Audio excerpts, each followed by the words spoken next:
Hello, this is Microphone Media. Please like, subscribe, and share. Thank you. سلام تعنا هبلي دهان دويلكم دهان دهاديركم ملا عالم زلهم سمعتنا سلام نأخذكم يخون زي مايكروفون ميديا مايكروفون ميديا حدش زخونكم كعامن قاعد هنا مساهم نالنا ناي كل شيء عمل بستي نايزو فيت سبنا أكال كوينكم كنت تقولوا سبسكرايب زي جوركم سبسكرايب جبروا لايكن شيرن غيركم نخرج مروون بخبرنا عندكم باركس زي قبلنا سمعتي كتتا نفتنا يلم عنتي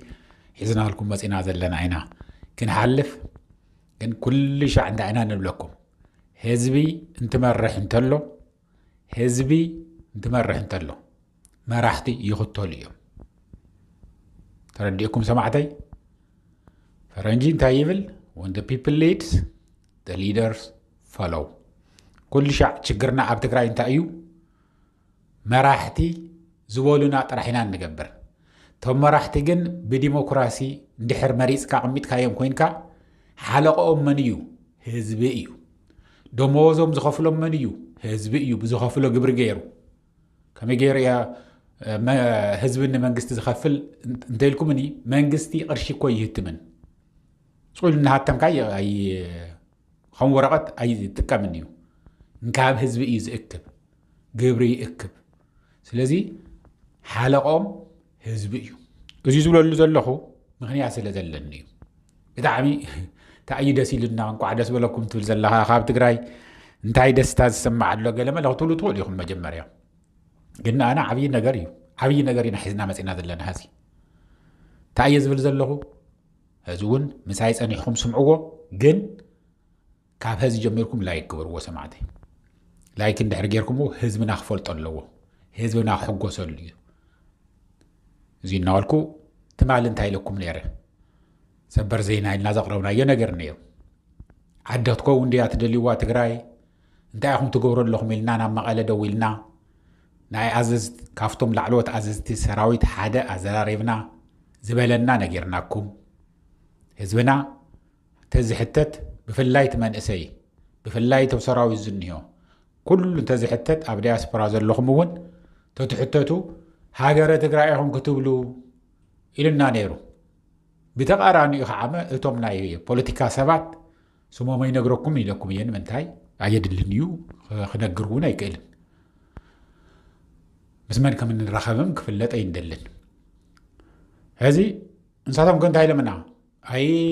هذا خم تخصتاي كوي كونن شعوتنا علي سلاز نبر ينبر كابب تقراي زنبر حزبكو زبزح وسان ኣብ ማእኸል ዓድን ብዙሕ ንብረት ኣፍርዩ ብዙሕ ሃፍቲ ሒዙ ንትግራይ እውን ዝሕግዝ ዝነበረ ቴሌቶን እንትበሃል እንተሎ ብዙሕ ገንዘብ ዝህብ ዝነበረ እቲ ማእኸል ዓዲ እኮ ዝኒሄ እዩ ስለዚ ተቆራሪፁ ካብ ኢትዮጵያ ክነብር ዝኽእለሉ ነገር የለን ንእሽተይ ዓዲ እያ ወደብ የብላን ከምኒ ጅቡቲ ባሕሪ ዘለዎ እንተዝኾና ገለ መለ እምበር እዚ ቀሲልካ ዝሕሰበሉ እዩ ኩሉ ተረጋጊኡ እቶም ጎረባብትና እውን ኣሚኖምሉ እንትኸውን እንተሎ እምበር ገለ መለ የለን ብቻ ሕፀር ኣቢለ እውን ግን ነገረኩም ነይረት ማሊ ኣይደለይዎን ህዝበይ ይደልን ኢሎመና ኢለ ነገረኩም ነይረ እየ ግን ህዚ ዳይና እናሃፀበና ነርና ከባኻትኩም ሰማዕተይ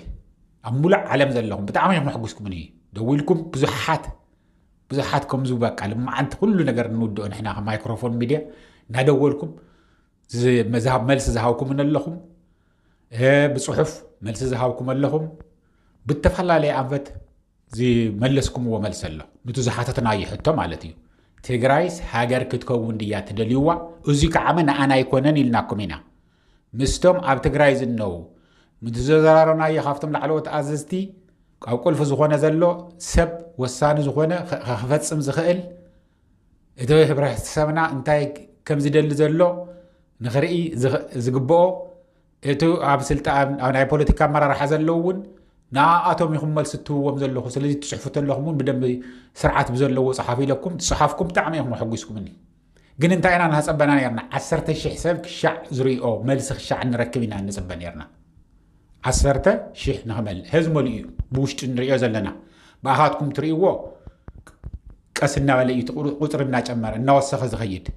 نحنا ግን ቀጥታፍቱ ዋና ቻናል ዘለና ንሪኦ ዘለና ግን 10 شي ሞሊ ኣሎ حليف الله هذه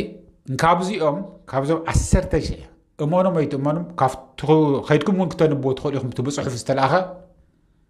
ካብዚኦም ኩለዮም ካብ 10,000 ካብ ልዕሊ 10,000 ሰብ ማለት እዩ 3 ሰባት እዮም ካሊእ መልሲ ሂቦም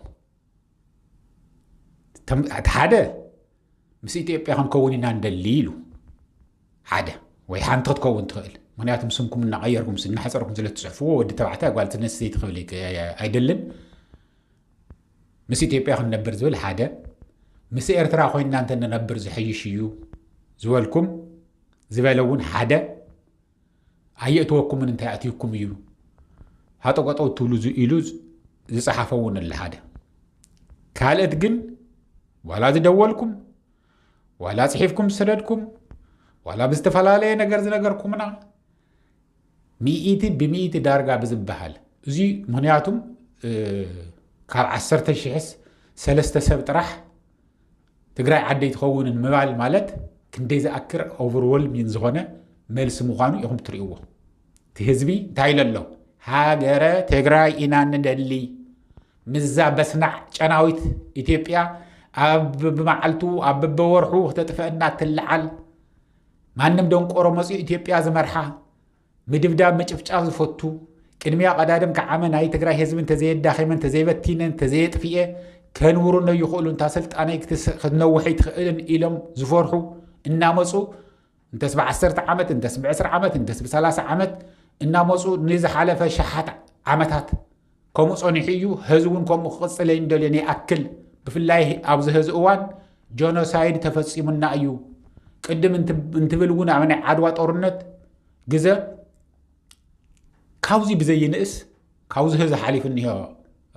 ብዘይንእስ ንብረቱ ብሙሉእ ኣድቂቖም ዝሓርሰሉ ዕንጨት እናገበሩ ኣውዕሩ እናሓረዱ ኩሉ ነገር ስንቂ ዘይብሉ ካብ ማእኸል ዓዲ ምልልክ ሒዝዎ ዝመፀ ሰራዊት ናብ ድኽነት ናብ መቐመቐ እትይዋ እዩ ከይዲ ትግራይ ስለዚ ካብዚኦም ክንፍለ ኢና ንደሊ ሃገረ ትግራይ ጥራሕ ኢና ንደሊ ኢልኩም ኢኹም ስለዚ መን ሓለቃ ኢለኩም እየ ሓደ ዓዲ ህዝቢ እዩ ህዝቢ ወሲኑ ኣሎ እመኑኒ እቲ ኣብ ገጠር ዘሎ ህዝብና እውን ኢንተርኔት ዘይብሉ ክከታተለና ዘይኽእል መልሲ ክህብ ዘይኽእል እንተዝሕተት ኩሉ ዓዲ ክንከውንና ንደሊ ዝብል ስለዝኾነ ንኣና ቋዕ ደስ በለካ ህዝቢ ኢና ንብል ድሕሪ ህዚ ዘመኽንይዎ ምኽንያት የለን ዝኾነ ነገር ክንከፍል ድልዋት ኢና እዩ ዝብል ዘሎ ህዝብና ጥራሕ ሓደ ካብቶም መራሕቲ ዝድለ ዘሎ ካብ ኣዘዝቲ ሰራዊትም ካብ መራሕቲ ትግራይም እንተስ ናይ ውድብ እንተስ ናይ ፖለቲካ እንተስ ናይ ግዜያዊ ዝደለ ይኹን ኣብ ስልጣን ዘሎ ጥራሕ ሃገረ ትግራይ ኢና ንቃለስ በቃ ኮይኑና እዩ ጆኖሳይድ ተፈፂሙና እዩ ጀኖሳይድ ዝተፈፀሙ ከዓመ ብናይ ዓለም ለኸ ሕጊ ሃገር ናይ ምዃን መሰል ኣለዎ እዩ ታላኣላዊት ትግራይ ክንመስረታ ኢና እታ ብሕጊ ትፍለጥ ትግራይ እትርእይዋ ዘለኹም ካርታ ለጢፈልኩም ዝነኹ ንሳ ከዓመ ዝኾነት ኩሉ ነገር ኣብ ትግራይ እኒሄና እዩ ሃፍቲ እንታይ ኣልእዋ እዩ ገለመለ ኢሉ ዝፀሓፈ እቲ ሓደ ተኣትይኩም እዩ ዝበለ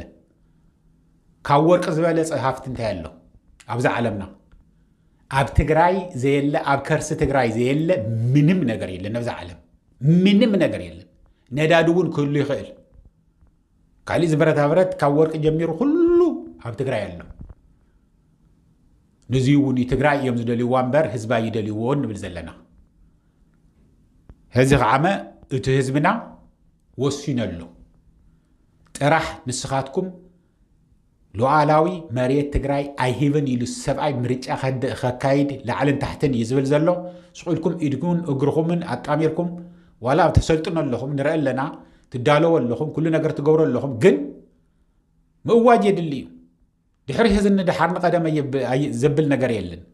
ውዕል ፕሪቶርያ ይፈልጥን ኢሉ ይሰብዚ ምርጫ ከካይድ እየ ብትግራይ ይብል ኣሎ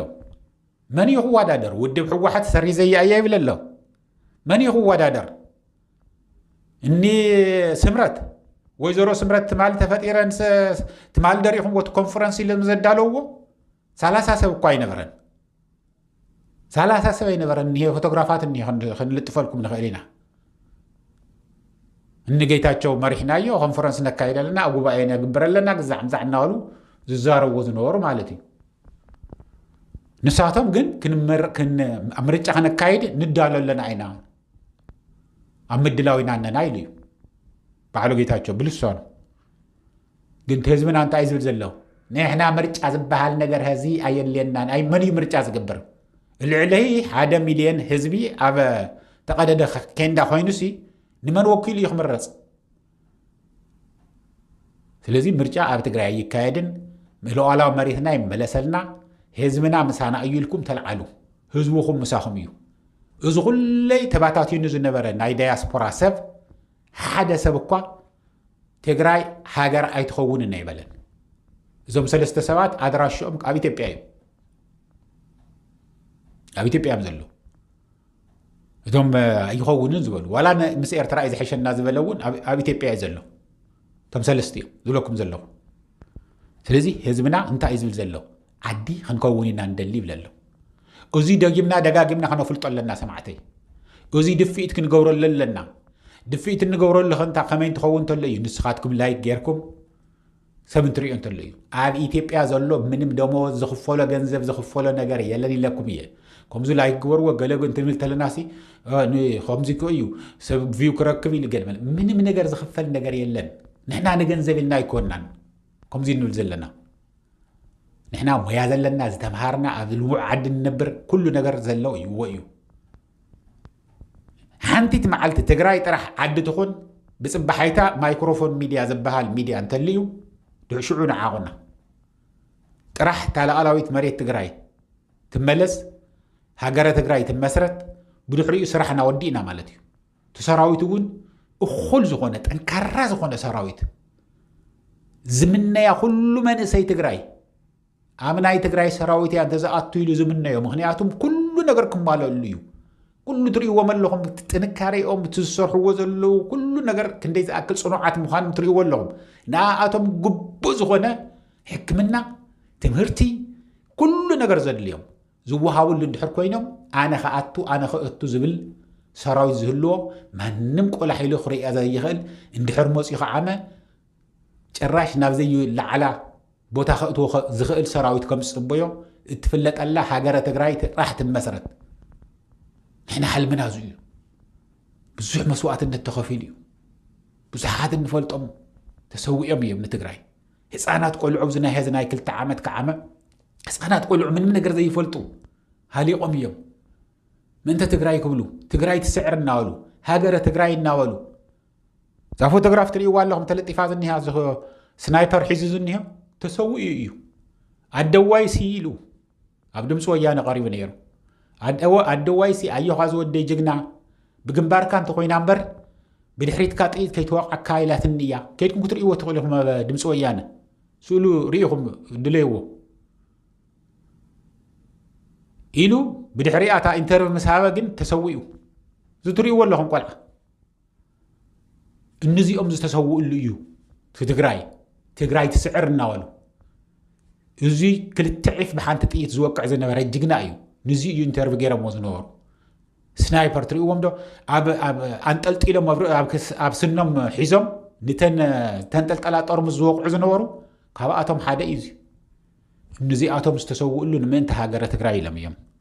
ምእንተ ሃገረ ትግራይ ኢሎም እዮም ሕዚ ንድሓር ንቐደም ዘብል ነገር የለን ስለዚ ህዝብና ንኽሰምዖ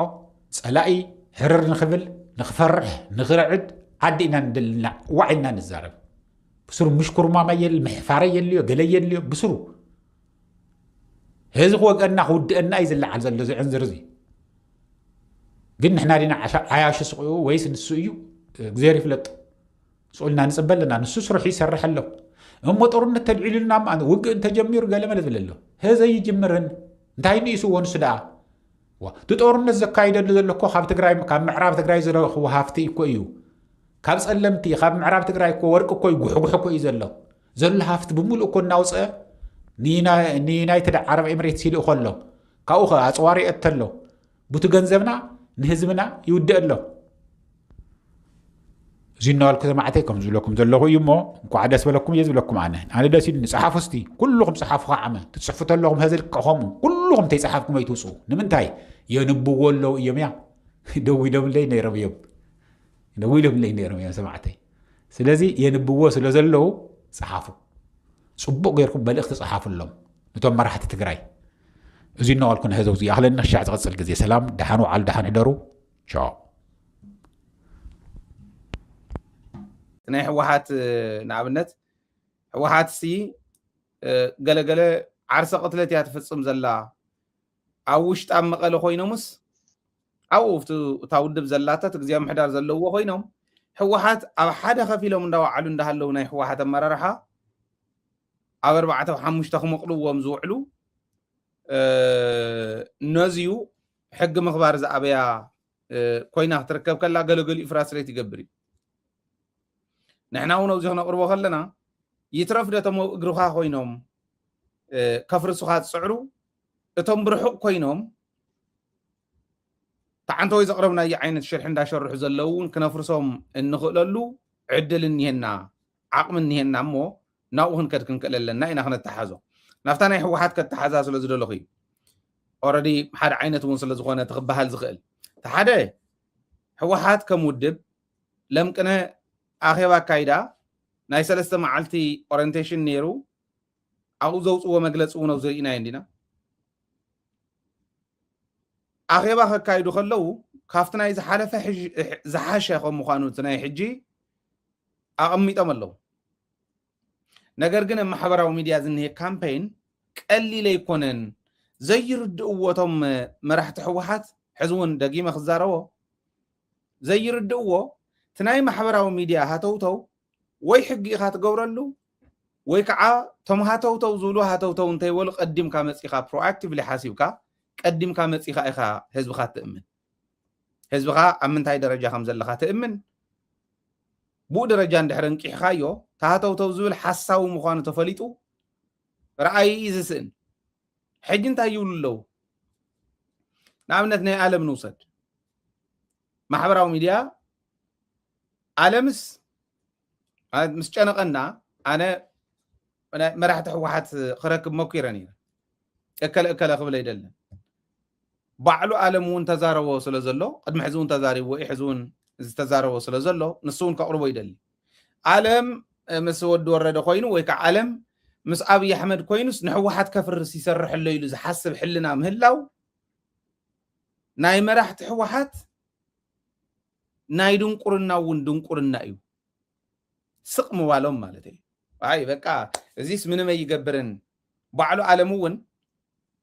كم خبها الكلو وصيو أنا زي سخم كم سول زلهم موال انتي كونس انتهي مالت مخانو حوحات انتهي درجة خمسة لا خمي قرم كم زوصوا انت استنتن حانتك زي already تناقرات كإلا نيري نهتاتهم سأقم مخانو خأمت سلزلو لخي أما حبراو ميديا زنهي كامبين كلتا مدحاني تلو تن كامبين كأمت بقلت يزا أمت أنحزي مالت حين هنا خيالان عالم بلت يقو إيو يولو عالم نحوحات كهقرأ يغبل عائي يولو عالم جن أسكوال ناي حوحات زخونة بروغرام ناي ود بروغرام تازعبيت أسكوال تبهال ناي حان تودب تا بروغرام عنديا هلونا ناي تودب قصالنت ناي تودب زرأيو اللي زقم قملو بروغرام إيو تا بروغرام ريفورم نغتقبرس زمرح زولو سبي عالم مال خميز ولا حلنا زلوهم يوم زي اللي حاسوت صحيفهم ما عبي حدا خمس زغل سلاون كتقمل زغل حاسوت حاسيهم زي اللي نجركم زي إلهم كزاروا خلوا كم يجر ورد لهم حدا وتخالي جن كم أخذ بحال كله كدجاجم كله حق يمثل سلاتون كم نداول سلز خلوا حزب خيد دناجر ويحاورهم كوينهم مجلس تات مهاب مجلس إمالت كم زينا نحنا خم زي كنا نحنا نتكونس زلنا اللؤانا وخناتات كتنتنو علمن دبرت عندي علمن منجورين عندي كفيلة موحدة كتنتنو مرأي أخلي بوزو حساب لما عن تخل مالت كلت أف سلازر آية سبب محاورة ميديا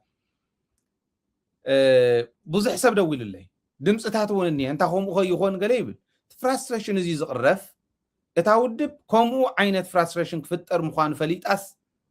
أنت عليات تطرح عالمون تشوقيت أي كونن كنبر كنت عالم تنتان سبيل ወፂና ሚድያ ንምትንታን ዝኣውየ ሰብ ኣይኮነን ሰብ ክደናገር ከሎ ሓንቲ ግዜ ወፂኻ ምትንታን ሓንቲ ግዜ ወፂኻ ናይ ትውድብ ኩነታት ምግላጽ እንታይ ነውር ኣለዎ ማንም ተራ ቀርኒ ዝጠፍኦ ሰይጣን ዝመስል እንታይ ተረፈ ወፂኦም ኣብ ስክሪን ተጋሕቲኑ እንዳተዛረበ ክትንትን ዝኽእል ሰብ ወፂኡ እንተተንተነ እንታይ ፀገም ኣለዎ ኣነ ብጣዕሚ ዝገርመኒ ትውድብ እውን ግን ዋ ኣብ 4 ተኸፊላ እያ ሕወሓት ይብልዋ ገለገሊኦም ርኢኻዮ ትኾን ኢኻ ኣብ ገሊኦም ኣብ 4 ተኸፊላ እዩ ኣበይ ነበይን ተኸፈለት ክትብሎም ከለኻ እከለ ኢሎም ይውትንዎም እሞ ካብ ዓለም እውን ሓደ ጉጅለ ኣለዎ ድሓር ከዓ ነዚኦም ጥቕልል ኣቢሎም ዓለም ሒዝዎም ከይዱ ብምልኦም ንሞንጀሪኖን ደብረፅዮንን ሒዛ ተሪፋ ሕወሓት ይብል ሕወሓት ማለት ፕሮግራም ምዃኑ ይፈልጦ ከምዚ ዝበሉ ሰባት ወይ ሕጊ ጌርካ ኣሎም ኣደብ ተትሕዞ ንምንታይ እቲ ህዝቢ ይብተን ይመስሎ መዓልታዊ ምስኣቶም ዝእከብ ስለ ዘይኮነ ትኻድረ እውን ፀገም ክፈጥር ከም ዝኽእልስ ንምንታይ እዮም ዘይርእይዎ እቲ ሓደ ነቶም ከምኡ ኢሎም ዝደናገሩ ግን ሓደ ሓቂ ክነግሮም ኣነ ፅባሕ ንጎ እውን ደጊመ ዝዛረቦ ሓቂ ክነግረኩም ዓለም ማለት ባዕሉ እውን ከም ዝበሎ ቃል ብቃል ከም ዝበሎ ቃል ብቃል ናቱ ክወስድ መፈጠረይ ሕወሓት መቃብረይ ሕወሓት ዝብል ሰብ እዩ ኣኸለ ማለት ካብዚ ላዕለ ገላልፃ የለን ዓለምስ ንሕወሓት ተሸኪምዋስ ንኣብይ ኣሕመድ ከርክቦ ኢሉ ዝሓስብ ሕልና ዘለዎ ሰብ ኣሎ ብስሩኸ ካብቶም ዕርዮም ብፀላእቲ ዝድለዩ ሰባት ንሱ ዶ ኣይኮነን ንምንታይ እዮም ቶም ፀላእቲ ከምኡ ዝሃድንዎ ብምልኦም ቶም ዝልጥፍዎን ዘለዉ እንተሪኢኹም ቶም ሸዋይነሽ እዮም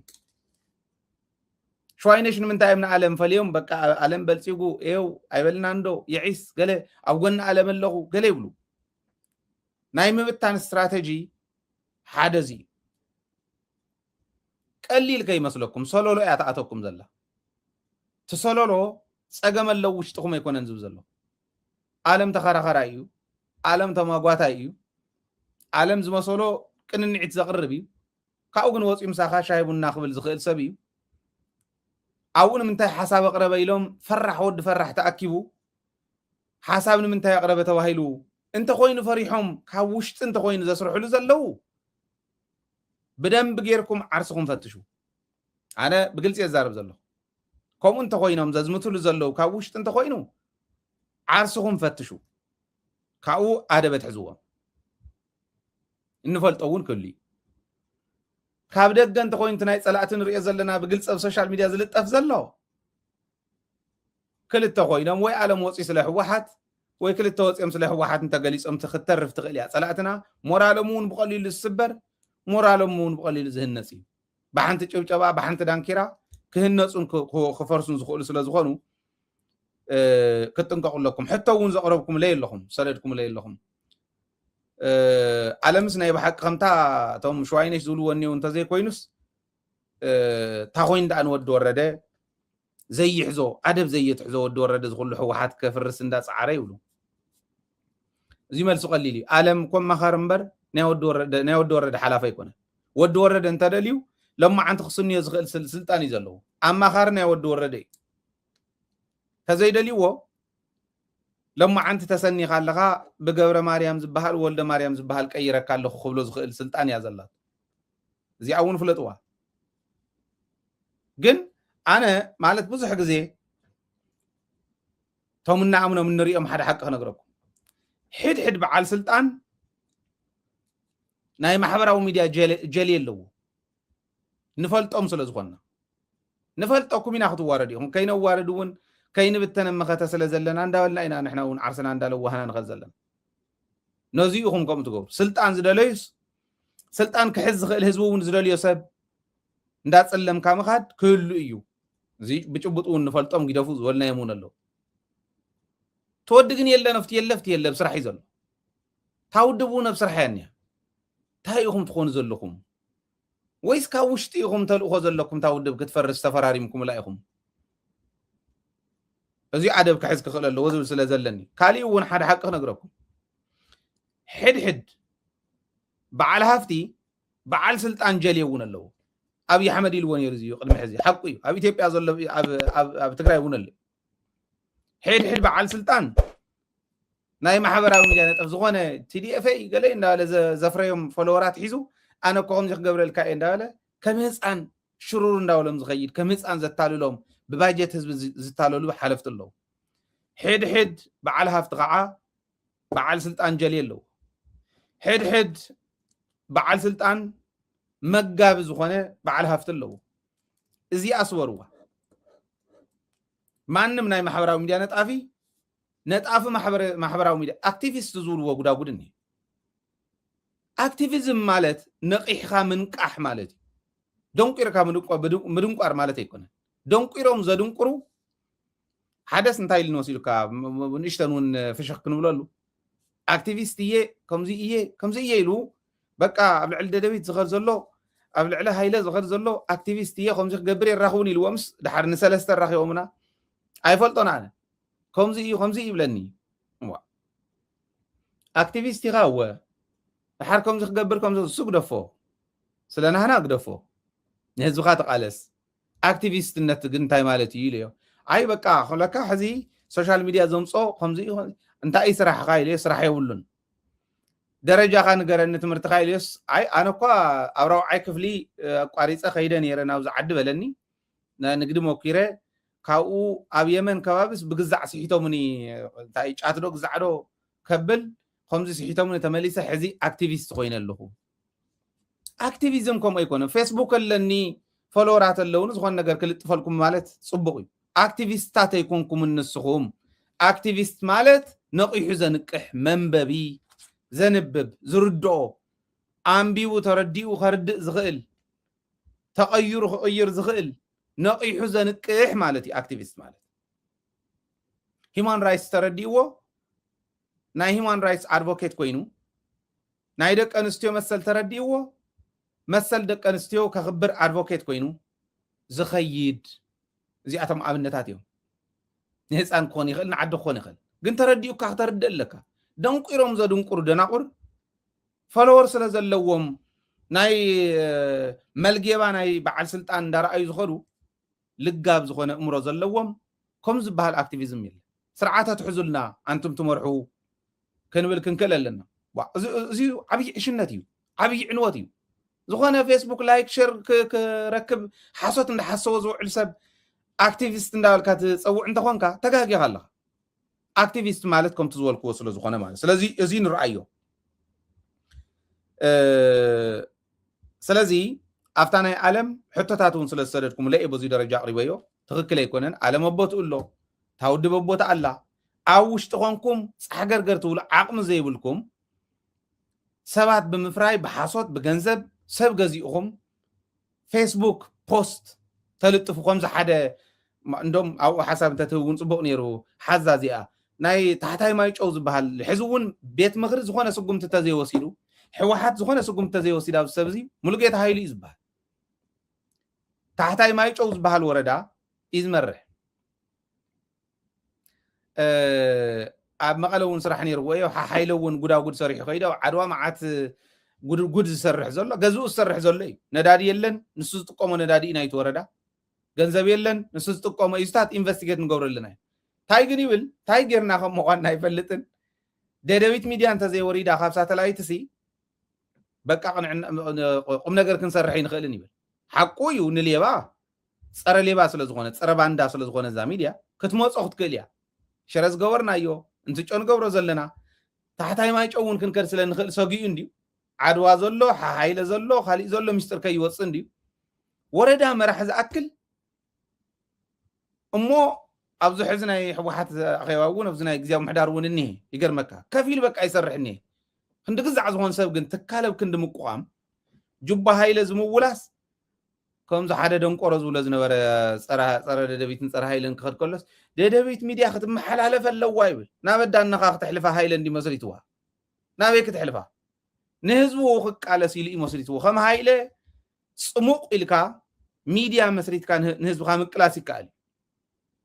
صموق الكا وصي خازلك خفيلكا ساتلايت قفيتكا مكلاسيك قال خم تحزن غور زلنا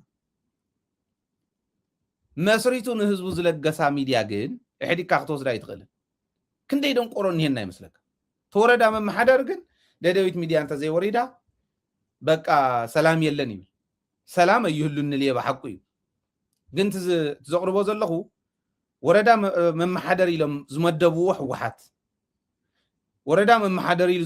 ዝመደብዎ ግዝያዊ ምሕዳር ትካል ጥዕኑ ከመይ ጌርካ ኢኻ ትካል ክተፍሪ ትኽእል ነቲ ወረዳ ከመይ ጌርካ ክትመርሖ ኢሎም ሓንቲ መዓልቲ ይሓተትዎ እኒሄባ ናይ ታሕታይ ማይጨው መማሓደሪ ቤት ምኽሪ ይፈልጥዎ እዮም ሌባ ምዃኑ ሓንቲ ግዜ ምሰል ዓልኮስ መዓት ዶኩመንት መፂኒ እንታይ ደኣ ትገብሩ ነርኩም ከምዚ እዩ እናኾነ መን ሞ ክሰምዓና ይብሉ እቲ ቤት ምኽሪ ይሸሞ ዘይተውርድዎ እንድሕር ከምኡ ኮይኑ ሌባ ኮይኑ ኾን ድትሰደድኩም ለይ ሰነድ እንተኮይኑ ዘይተውርድዎ ዘይትቃለሱ እሰሩልና ዘይትብሉ ሓዙልና ዘይትብሉ ዝብል ኣነ እውን ኣለኒ እሞ ኣብቲ ናይ ውድብ ዝኸይድ ዘሎ ፈላላይ ዝመስል ገይሮም ዘቕርብዎ ዘለው ኣነ ሓቲተ ምንም የብልናን ከምዚ ዝበለ ነገር የለን ሕና ናይ ሓሳብ ሓደ ዓይነት ኮይንና ክንመፅእ ኣለና ማለት ኣይኮነን ብደንብ ንጨቃጨቅ ኢና ተጨቃጨቅና ግን ሓቢርና ቡና ንሰቲ ሓቢርና ሻሂ ንሰቲ እምበር ኣፈላላይ የብልናን ኢሎምን እዮም ኣቦ እምበር ናይ ውድብ እንታይ ተረፍ ሓቲተ እዚኣ ኢሉኒ ብግልፂ ዘቕርብ ዘለኹ ኣደባባይ ዘየለይ ትለጥፉ ኣይትፅሓፉ ከምዚ ምግባር ፅዋሕንጎ ከሽንክረካ ይኽእል እዩ ተደሪቡ ተደራሪቡ ናይ ዓመታት ክኾን ይኽእል እዩ ዕድመ ንእስነትኩም እስር ቤት ከይትሕልፉ ከምኡ ትገብሩ ዘለኹም ፀገም ኢኹም ትገብሩ ዘለኹም ኣብ ውሽጢ ሕወሓት ኮይኖም ከምኡ የግብሩ እንተሃልዮም መዊሎም ግን ሕወሓት ባዕላ ክትፀርኽ ክተፅርኽ ትክእል ኣለዋ ዝብል እምነት ኣለኒ ኣብዚ ሓሳብ ክትህቡ ትደልዩ ንእተው ሚኪ ክትቅፅል ትኽእል ኢኻ ኣንሚት ግበር እሞ ቀፅል ታንክ ዩ ሃይ በታ ናይ መጨረሻ ዝበልካያ ግን ሲ ዞባ ምምሕዳር ኮይኑ ማነው ናይ ወረዳ ናይ ጨው ምምሕዳር ኮይኑ ሲ ወፅሒፋ እንዴ ናብ ዞባ ነጢረ ነይረናስ እንታይ ዲት ዝብልንሲ ዋ እሞዚዳ ማዕረ ሓንቲ ለባም ዝኾነት ሓፍትና ሲ ከምኡ ኢላ ዓወድ ትብል ሲ ማዕረ መሓዝ ተኾኑ ይኾኑ ኢለ ብትዝብል ንብርእሰ ማለት እዩ ቅሬታ ሽም ካልእ ላይ አይደለም ግንስ ኮምታት ኣለውና እዮም ዓበድበድ ዝብል ኣለውና እዮም ሞ ዓበድበድ እዩ ሚድያ ደደቢት ተዘይወሪድናስ እንታይ ድዩ እንጀራና ናይ ስርቂ እንጀራስ ዝዕፆ ዘሎስ ብሰንኪ ደደቢት እንተኮይኑ ዋ ከም ሃገርካ ሰሪሕካ እታ ዕጫኻ ንትግራይ ምቅላስ እያ ኣይ ኣብ ስርቂ ጥርቆምቆም ኣብ ሚድያ ወፅዩ ኢልካ እንድሕር ምጉራዕ ኮይኑ ግን ያው እዚ ደኣ ሞ እንታይ ሞ ምሕረት የውርደልካ እየ ክብሎ ዝደሊ ንዝሓውና ከም ትካላት ግን ጌጋታት ይመዓራረ ኣካይዳታት ፀገም እንተልዩ ተማይጥካ ምስትኽኻል እዩ ነዳጅ ተሳኢና ልካ ነዳጅ ንሱ ግን ከም ተዘንቀሳቐስ ተኮይኑ ያው ማለት እታ ተቐድሚ ሒዝ ዝገበርካያ እውን እኳ ናይ ሽረ ዝነበረት ጉዳይ ኣብ ሒዝኮ ዋጭዋጭ እንያ ተብል ዘላ እታ ናይ እንትጨው እንትንክፈ ቢልካያስ ሓደ ሓውና እውን ደጋጊሙ እናደወለለይ ነይሩ ማሰጅ እናገደፈለይ እታ ናይ እንትጨስ ኣበይ በፂሓ ዝተወለን ዶክተር ሃይለውን እናበለ ይገድፈለይ ነይሩና እታ ክብል የደለካ ተሓዛሲ ከም ሚድያ ኣብዚ ግን ሓደ ግዜ ተልዕሎ ኢኻ ከም ደደቢት ሚድያ ሲ ማንም ዝዕፈን ኣይኮነን ሓቂ ሒዙ መፅኡ ሞርቶ ሒዙ መፅኡ ክማጎት መብት ኣለዎ ያው ዝሓውና እውንስ ከምዚ እንዳጋጣሚ ናብ ደደቢት መፅኡ ያው ሞርቶ ሒዙ ይማጎት እሞ ካብኡ እቲ ሓቅነት ንስኻ እውን እቲ መፅኡ ንዘሎ ትብሎ ዘለካ ንሱ ሒዝካ ከዓ ትካትዑ ከምዚ እንዳጋጣሚ ያው ኣነ እውን ልምዲ ስለ ዝወስድ ዘለኹ ሆስት ንምግባር ኣነ ዋላ ከሸምግለኩም እሞ ንክልተይኹም ንስ ሓውና እውን ይቅረብ ፃውዒት ይገብር ኣለኹ ስለዚ ክልተይኹም ቀሪብኩም እቲ ዲስከሽን ክነካይዶ ንኽእል ኢና ማለት እየ ባይዘይ ፅሒፈሉ እንደገና ደጊምለይ ይገርመካ እንታ ወደይ እንታይ ጌራትካ እዛ ሚድያ ንእሽትለን ጠልቆምቆም ኢልካ ዲኻ ኮንካ እሞ ከይንመፅእ ናብቲ ወረዳ ፈሪሕካ ድማ ይገርመካስ ቅድሚ ዝተወሰነ ናይ ቤት ምኽሪ ናይቲ ወረዳ ሰኒድና ኣሎም ኢና ይገርመካ ኣኼቦኦም እንተይተረፈ ኢና ሰኒድና ኣሎ እንታይ ኣገራትካ ኢልየስ በቃ በቲ ሓደ ፅምዶ እዩ ዝበለ ሓደ ፅምዶ እዩ ዝበለ ነቲ ኣውፍቱ ሪኣ ካብቲ ምምሕዳር ኮይኑ እዩ ኣብ ውሽጢ እታ ውድብ ኮይኑ እዩ ብግልፂ ስክሪንሻት ገይረ እውን ሒዘየን ስለ ዘለኹ ካልኣይ ግን እታ ዝፈርሓ ታሓዚ ትብላ ዝነበርካ እያ እታ ናይ ጠልቆምቆም በፂሓቶ ክትኮን ትኽእል እያ እሞ ክመፀና እዩ እቲ ፍርሒ ግን ብርግፀኝነት ኣይንገድፎን ብስሩ እውን እንዳፅረና ሒዝና ንኸድ ስለ ዘለና ማለት እየ እና ተንፍርሑ ተረዲእና ኒአን እምበር ፅሒፈሉ እያ ኣነ እውን ኣድሚት ክገብር ክኽእል ነይሩ ንነዊሕ ግዜ ፀኒሑ ሰባት እውን ነጊሮሞ ሪሙቭ ይገብርን ኢሉ ፌስቡክ ለጠፍካ እንኳን ደንስኻ ይውረድ ኢልካስ ኣብ ኣደባባይ ይብልዎ የለውን نحنا نورد يكونن حزبي دغافنا جن ويلي خايليو حزون نتو بيت مخريه صاوعي تقريبا زلخو اوزي مصيو نخم ماغوت مسوليو كالي صلاون كمصي خلي بيت مخرنا يتحتاي مايچون حوحات كم ماخلاي كوميتي حوحات كم ودب بيت صحفت حوحاتون بسرو ليد وسيدو تكال كفرس تكال كعنو زخيد وردا ممحدري كمي غيركم مديوكم حزون يلقن بقى زيا زلعاله ماسكعت محايش كبلاي ውድቀቶም በዚህ ደረጃ እናገምገምኩ ኸዲ ግዜያዊ ምሕዳሩን ከምኡ ኣብዛ ወረዳ ዘሎ መማሓደሪ ትካል ዝዕኑ ስለ ዝኾነ ትካል እንታይ ፈረሰት ኢሉ ዝዛረብ ወረዳ መማሓደሪ ከመይ ገርኩም መዲብኩሞ ኢለ ሓተት የዘለኹ ክብለካ ደለ ኖ አይ ግርም እዩ ማለትስ እዚ ሓውናሲ ዋላቲ ኣባል ናይ ሕወሓት ኣባል ኮይኑ ብናይ ሕወሓት ቦታ ሒዙ تناي صمدو ጉዳይ አይደግፍን የማል መብት አለው እንዴ ናይ ውልቀ ርእይቶ ይንሱ ናይ ዋዕሉ መብት እዩ ግን ተሚዲያስ ስለ ማለት ሃይለ ጽምዶቲ ረውሓታትና ንህዝብና ውሕስ ኾነ ዘላቂ ንኽልቲ ማሕበረሰብ ረውሓ ዘለዎ ንራዳ ንማየጥ ማለት ሲ ሞት ሓውና እንድሕታ ጽምዶ ጸሊዋስ ከላሽ ሒዙ ኮይኑ ደሞ ተዋጊታ ምዕራብ ትግራይ ይመልሳ ናይ ነው ካውት ናይ ኤርትራ ጉዳይ ማለት የቅሬታ ናይ ኤርትራ ጉዳይ ነቲ ደጋፊ ነቲ ሰላም ዝብል ዘሎ ይግደፈሉ ሞ ካብ ንደደቢት ይውረድ ንሃይለ ታይ ንግወረሲ ንሱ ደሞ ታሽም ይገር ግሩፕ ጉጅለ ይፍጠር ሞ ካው ታ ምዕራብ ትግራይ ትኩረት ገይሩ ምክንያቱስ ታይ መስልኳ ናይ ጽምዶ እንድሕር ኮይኑ ጸገሙስ በቃ ንሱ ቲ ሲስተምናውን ንሽተይ ተሓሳስባናሲ ብጣዕሚ ሪጊድ ስለ ዝኾነ ተሓሳስባውን ከም ዘለፍት ማሕበረሰብና ተረዲነሎ ትርግድ ማይን ኻነየ ሓደጉ ታይ መስለካ በቃ ኣነ ዘወርክዎ ኣነ ዝሪዮ ናይ ስምዑኒ ናይ ብልኒ ኣብዛ ዓዲ ዘለ ዓፍትናውን ከም ተመሳሳይ ብዝገለጽካያ ተወድስ ንሱ ተዝበልንሲ በቃ ብናተይ ሳምባ ተንፍሱ ኣነ የመራሒ ኣነ ዝፈልጥ ናትኩም አይፈልጥን በቃ ትምርዳእሲ አየለና ታይዳ በዚ መገድ ጥራይ ከይዱ ንሱ ይዘዋጸና ነው ናይ እሱ ናይ ማለት ናይ ጉጉ ተኾይኑ ጉጉይና ከነ ያራይታ ከነ ብሎሲ ከነ ተአራራም ክንከለለና ስለዚ ሒዝውን ኣነ ተጻውዒተይ ነተሓውና ከም ሓደ ትግራዋይ ከም ናይ ላይክ ታሕተዋይ ማይጮ ዘልካ መምሕዳር እውን ኮይንካ ኣነ እውን ናይ በሓቂ መጽኻ ተትማየጥ ጽቡቕ ይመስለኒ ኣብ ገጋሃት እውን ካብሃውን ንመሃሮ ክህሉ ይኽእል እዩ ንሕና እውን ሓደ ነገራት ብስርዓት ክንራዳእ ንኽእል ኢና እቲ ናይ ዓለም ገብረዋህድ ያውታ ዝኒሃ ዕምዕም ዋጭዋጭ አይ ቲንክ ዳርጋ ናብ ልዕሊ ወርሒ ክልተ ወርሕታት ጽጋዕ እንድያ ሶ ንሕና ግን ከም ተጋርሲ ትምውቃስ ኣነ ብዙሕ ተኣሽመይ ይመስለኒ ግን ሕወሓት ኣብ ክልተ ተመቂሉ ሰለስተ ተመቂሉ ኣርባዕተ ተመቂሉ ናብናስ ተምውልቀ ሰባት ፍሕፍሕ ዘለዎም ኣብቲ ውሽጢ ፀገም እንተልይዎም ነናይ ባዕሎም ፀገም ይሕዙ ትውድብ ግን ከም ትካል ማለት ሰውይና በቀሊሉ ሽርሸር ዝፈርስ ዝጉተት ነገር ከም ዘይኮነ ንረዳእ እሞ ሕወሓት ነይሮም ዝወፁ ግን ከዓ ዓደም ዘገልግሉ እውን ነውና ኮይም ኣብቲ ሰራዊት ነው እዮም ኣብቲ ሲቪል ነው እዮም ኣብቲ ናይ 17 ዓመት ተጋድሎ ኣነ ዝረዳእኒ ኣስተኻኽለን እንድሕር ተጋጌ ሕወሓት ኮይኑ ተቃሊስ ተጋድላይ ትግራይ ማለት ታ ውድብ ታ ፓርቲ ሓንቲ እያ ነይራ ድሕራይ ግን ተማሓይሹ እቲ ፓርቲ እንዳሃለው ብትሽሙ ናብ መንግስቲ ትካል ኮይኑ ናብቲ ናይ ኢህአደግ ዝንብሎ ዘመን ኢህአደግ ኮይኑ ከም ፓርቲ ቲፒኤልኤፍ ኮይኑ ናይ ህዝኒ ሰራዊት ከዓ ነየ ናይ መኸተ ሰራዊት ኮይኑ ይቕፅለሎ ይመስለኒ ስለዚ እንድሕር ኮይኑ የምናልባት ኣነ ብናተይ ኣካይዳ እንታይ እየ እቲ ዕምዕምቲ ስኢልካ ሓድሓድ ነገራት እንድሕረሉ ኣብቲ ውሽጢ ውድብ ሕወሓት መሪሕነት ከምኡውን ኣቦወንበር ሕወሓት ዶክተር ደብረጽዮን ምክትል ኣቦወንበር ኣቶ ኣማኒኤል ኣሰፋ ተማይጦም ሓዲኦም መብራህሪ ተዝብሉ ማለት እዚ ነገራት እዙ ናገፍሐ ከይመፅእ እሞ መጨረሹ ንኣና ንተጋሩ እውን ከም ብሓድሽ ነቲ ፀላእትና ብኡ ተጠቂሞም እቲ ናይ ጉዕዞና ንምዕራብ ብኩሉ ሽርሒ ይስራሕና ዘሎ ኢለ ዝኣመና ነቲ ናይ ፀላእትና ሶ እቲ ኣብ ደገ እውን ሓደ ግዜ بوشت مثلا حبريتان ساون كم تفولت تايسي وحبريتان زي كونستي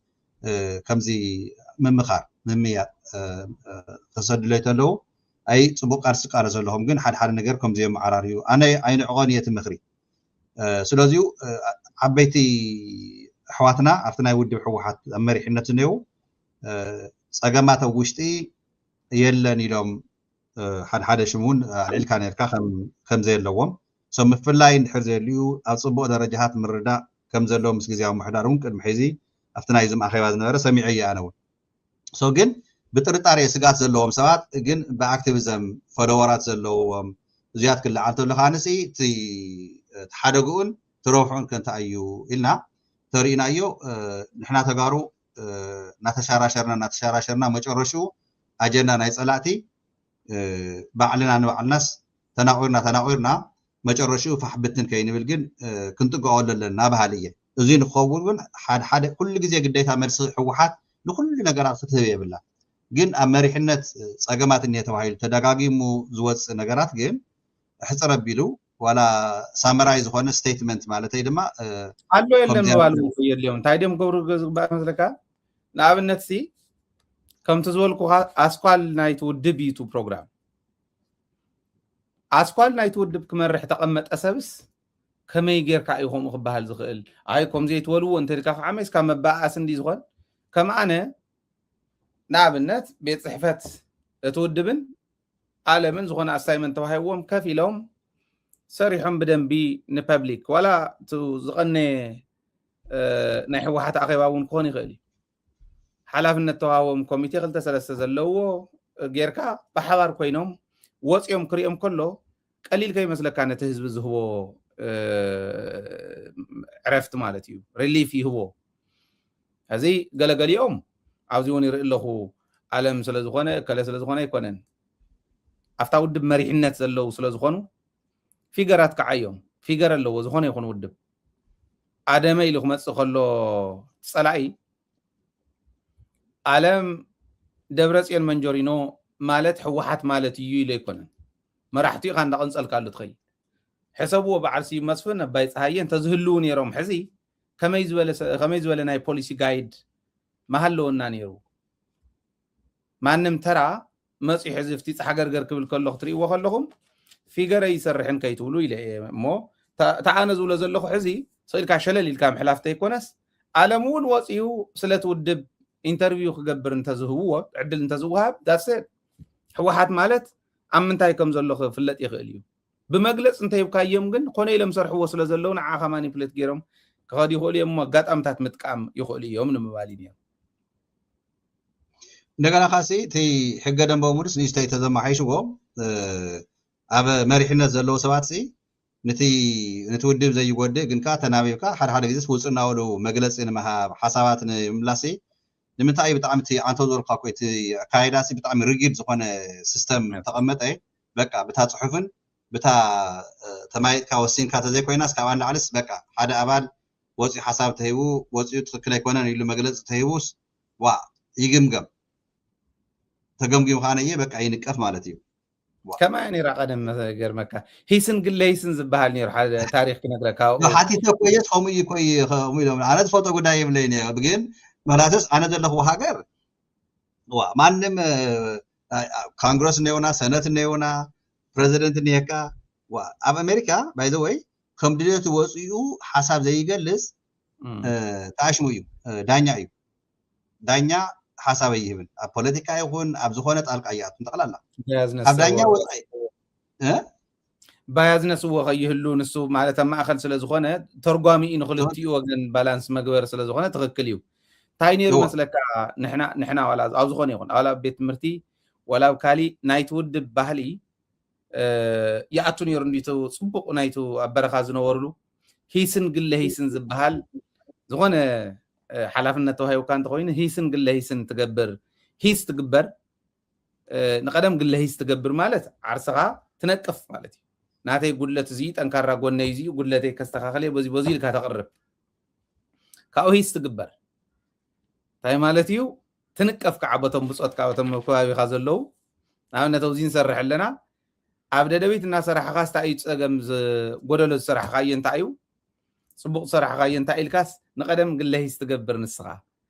دحريو بصوت كام سخاز اللو قاعة هيسي جورو خايوس سقول كان أوه عنو زياس أمريكا رئي خيامبر ناتكا قولو يكون تنيلو يجمجمك تود بكم يرتبهلو حجي تايل زخون مسلكا ولا أكاونت يخفتمو بعلم تم أفتود دبات زلو كالو تود دباتهم كومي شو عتا شو أنت أكاونت يخفتمو وكله قليل بوست أنت غير كازو خونة صبغ نجر يس ويل دان قليل سفل كابتاناتو أفتخالي إجن كاب سلطان كوردك كان تيلس أف فيسبوك مصيو سل بوست جبره زوردك كاي مسلم ما هاتو تويبه بوليتيك أنا وكم زوله ورادان نت سل زودق أيو نجروا على تصفي ما راح تقولنا وزقمت له عدن دينا وريدنا نينا بوليتيك أنا زيرو سنا أوديو على جيت هتشوف على تصفي أو حدث أف قوينهم حلفتي يوم كلهم أذن تودوني تأتى ولا خلا كارلي ما ناتنا عجا كان تايات مثلا زيادة ويلي وود بتايش كان تخيل كاسلطان حقافي ازيون كبلك حقافي يكون قالي ولمو انت ايت حقاف انت الكايمس ود بتايش زغده كله سلطان ككافل كخل اللو او نس 20 كلتن ود بات اللو حقه حقاف مالت انتي مالتي انت الكايم نتم ود بات كلنا سلطان كبصحنا لنا يمزلو كبصحنا اللو حقافنت مالتس زي غيرهم زترغمو ولا مهران ينازلو كونيو اب غزياو محدار نكافلن 20 تهالين و20 كلتن تهالين حدا نحزن حقافاي كوينو ليلم كنچوچو نيرم غلغليو نيتالليو حقافاي يخون يولا اخيوامو حقافاي مخان مالتس نودبات كلن سلطان كبصحن اللو مالت يمسلو حقافاي يخون مالت حدا حزب ما اخلي يغبر حفاش ما اخلي يغبر مالت حزب يدمص مالتي بترغم حقافاي يخون مالت حزب يدمص حفاش ما اخلي يغبر مالتي ودبات كلن انا نسخان زخون اكب بيلنا افرمنا نعم مزغوبنا لنا ودب مسريتنا ددبيت تبحال ودب مسريتنا انت خيدنا نسوشال ميديا نطفتو زي ددبيت تبحال ودب تمصل لايلهم انتان كخدو لايك شير كرخوم انتان كومت عايشنا انت خيدنا بقى سلطان هاونا حقافا يخون لنا كنكد نخلينا بالترجم نسوم زلو زلونا anyways ግን بترجمو حقافاينت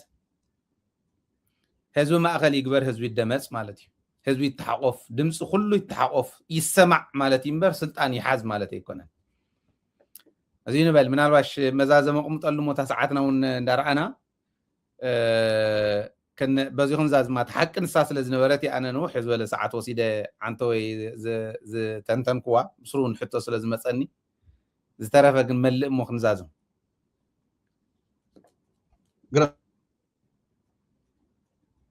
اوكي ودي تግራይ سوري تقارن حيزاتك كثيره قصل እና ታየለሲ ናይ ምሕቋፍ ናፍቆት ዘለኩም ተሓቋቁፉ ፍቅሪ ገበሩ ምስ ንስኹም ምስ ገርፍሬንድኩም ቦይፍሬንድኩም ምስ ናገበርኩም ምስ ናገርኩም ግን ንትግራይ ካነየ ናብ ጽቡቕ ደረጃ ንክትከይድ ሰራዊት ትግራይ ኣብ ጎኒ ንሰለፍ ህዝቢ ትግራይ ኣብ ጎኒ ንሰለፍ absolutely يا نمكي تحزل لا يا خن زازماينا موداتا مخر حسابي اندا قربنيرو لزيتو ابزي زقربنا له مغنيات يتودب ግለሰባት እውን ክባላሽው ከለው ሓደጋ ስለ ዝኾኑ ፈተና ስለ ዝኾኑ ኢና ነቅርቦ ዘለና እምበር ህወሓት ማለት ኩሉ ግዜ ከም ዘሪእኩም እታ ፕሮግራም ናይ ታውድብ እያ ህወሓት ማለት እዚኣ ኣነ ከምዚኣ ገይረ ኣቐሚጠ እያ